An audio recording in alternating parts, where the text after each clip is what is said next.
আগের একটি ছোট্ট গ্রাম ছিল, যার চারপাশে ঘন জঙ্গল।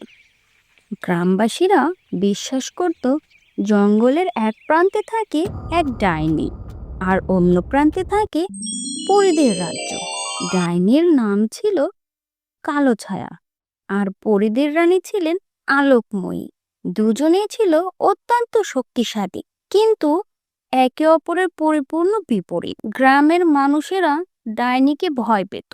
শোনা যেত ডাইনি রাতের বেলা জঙ্গলের ভিতরে ঘুরে বেড়ায়, আর যদি কোনো মানুষ তার পথে পড়ে তাকে সে জাদু করে পশু বানিয়ে দেয়।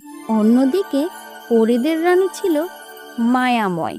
যারা সত্যিকারের ভালো মন নিয়ে তার রাজ্য প্রবেশ করত, তাদের সে অপার সুখ শান্তি দিত।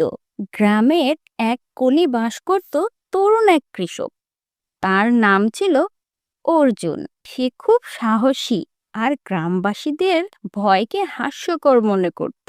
সে বিশ্বাস করত ডাইনি বা পরী কোনো জাদুর অস্তিত্বই নেই। এক রাতে অর্জুন শপথ নিল যে সে ডাইনির জঙ্গল থেকে যাবে পরীদের রাজ্যে, সব সত্যি নিজের চোখে দেখে আসবে। সে তার ছোট্ট প্রদীপ আর তলোয়ার নিয়ে যাত্রা শুরু করল। জঙ্গলের ভেতরে বাতাসে ছিল শীতল এক অদ্ভুত অনুভূতি। হঠাৎ সে শুনল মৃদু এক হাসি।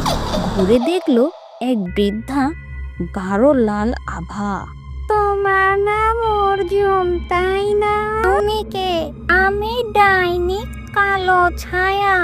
অর্জুন একটু কৌতূহল হলো, আর কিছুক্ষণ ডাইনির দিকে তাকিয়ে থেকে ডাইনিকে জিজ্ঞেস করলো, তুমি কি সত্যি মানুষকে পশুতে পরিণত করো? যারা লোভী আর স্বার্থপর, শুধু তাদেরই কিন্তু আমি চাই পশু বানাতে। আমি চাই তুমি আমার জন্য একটা কাজ করো। আজ কি কাজ করব বলুন? পরীদের রানী আলোকময়ী আমার রাজ্যে একবার এসেছিল। এ আমার প্রিয় রত্ন চুরি করে নিয়ে গেছে।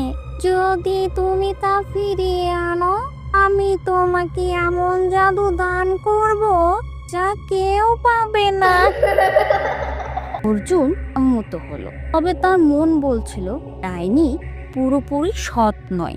অর্জুন জঙ্গলের অন্য প্রান্তে পৌঁছে দেখলো এক মনোমুগ্ধকর দৃশ্য।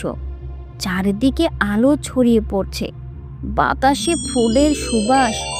হঠাৎ তার সামনে দাঁড়ালো এক অপূর্ব সুন্দরী নারী, পরীদের রানী আলোকময়ী। তুমি কেন এসেছো মানুষ? আলোক ছায়া বলেছে তুমি তার রত্ন চুরি করেছো, সেটি এখন ফেরত দিতে হবে। আমি সেটাই ফেরত নিতে এসেছি।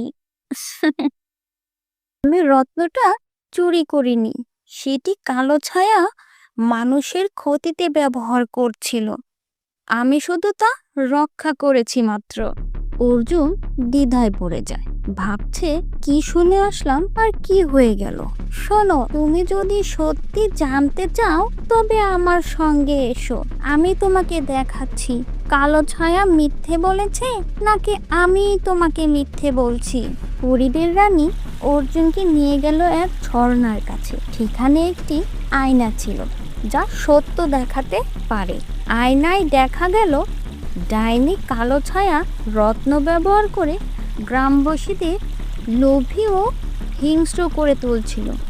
যারা তার কথা মানত না তাদের সে পশু বানিয়ে দিত। রত্নটি তাকে থামানোর জন্য রানী নিয়েছিল। অর্জুন এখন সব বুঝতে পারল। রানী তাকে বলল, তুমি সাহসী, তাই আমি তোমাকে বেছে নিয়েছি। এখন তুমি ফিরে গিয়ে গ্রামবাসীদের এই সত্যটা জানাও, তাদেরকে সাবধান করো, তারা যেন কালোময়ীর হাত থেকে বেঁচে থাকে। অর্জুন গ্রামে ফিরে গিয়ে ডাইনির মুখোমুখি হলো। সে পরীদের রানীর দেয়া জাদু ব্যবহার করে কালো ছায়ার শক্তি নষ্ট করে দিল, গ্রামবাসীদের ওর হাত থেকে বাঁচালো। ডাইনি চিরতরে জঙ্গলের গভীরে হারিয়ে গেল। পরে রানী অর্জুনকে আশীর্বাদ করলেন যাতে সে গ্রামে শান্তি বজায় রাখতে পারে। অর্জুনের সাহস আর পরীদের সাহায্যে গ্রামবাসীরা নতুন জীবন শুরু করলো।